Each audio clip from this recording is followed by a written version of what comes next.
When we look at automotive history, specific layouts define specific eras. We have the muscle car era with big V8s up front and live axles in the back. We have the mid-engine supercar era, but sitting right in the middle involves a unique engineering solution that solves one of the biggest problems in vehicle dynamics: balance. Hi, I'm Robert. For my individual project on automotive systems, I'm going to be breaking down the Transaxle drivetrain subsystem. To demonstrate this, I'll be using my own 1984 Porsche 944. This car is a textbook example of how rearranging a vehicle's architecture changes its behavior. We're going to look at this from a systems perspective. We aren't just looking at a transmission, we are looking at how the engine, the chassis, and the drivetrain interface to create a specific result. We will cover the functionality, the critical interfaces like the torque tube, the physics of weight distribution, and finally, the trade-offs and regulations that make this design very rare today. First, let's define what we're looking at. In a traditional front-engine, rear-wheel drive vehicle, think of a Ford Mustang or a pickup truck, the transmission is bolted directly to the back of the engine. The power leaves the transmission at a lower speed, but higher torque, traveling down a drive shaft to a rear differential. Now, a transaxle layout changes this completely. The engineers combined the transmission and differential into a single integrated housing, the transaxle, and moved it to the rear of the car between the rear wheels. This leaves the engine all alone up front. So we have the power source at one end and the power delivery system at the other. This creates a massive gap in the middle of the car. Bridging that gap requires a specific interface that makes the system unique: the torque tube. This is where the system gets technically interesting regarding interfaces and interactions. In a normal car, the drive shaft is hollow and light, and it spins at the speed of the wheels, and that's after the gear reduction.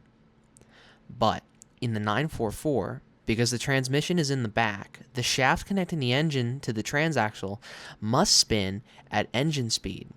If your tachometer says 6,000 RPM, that shaft is spinning at 6,000 RPM right next to your hip. To manage this, Porsche uses a torque tube. This is a rigid steel housing that creates a solid structural link between the engine bell housing and the transaxle. Inside, there's a steel drive shaft supported by bearings. This serves one of two functions. The first function is power transfer. It sends engine torque to the rear clutch and transmission. And two, it also helps with structural rigidity. It acts as a spine. The engine and transmission essentially become one giant rigid unit. This stiffens the chassis significantly, making the suspension do the work rather than the frame flexing. So, why go through all this trouble? It comes down to the performance trade-offs. The primary goal here is to manipulate the center of gravity and what's known as the polar moment of inertia. Imagine holding a heavy bowling ball against your chest and spinning around. It's easy to stop and start spinning. Now, imagine holding two smaller weights at the end of outstretched arms. It's much harder to change direction. A traditional car has all the heavy stuff, engine and transmission, at the nose. It acts like a pendulum. By moving the transmission, which is very heavy, to the rear, the 944 achieves a near 50-50 weight distribution. But more importantly, it increases the dumbbell effect. With weight at the far front and the far rear, the car is stable at high speeds, but it rotates around the center very predictably, which is a very interesting blend between the two of these aspects. From a systems perspective, this actually maximizes the efficiency of the tires. Since the weight is balanced, the front tires aren't overloaded during braking, and the rear tires have more weight pushing down on them for traction during acceleration. Pretty cool for 1984. However, engineering is a zero-sum game. You gain performance, but you lose serviceability and cost effectiveness.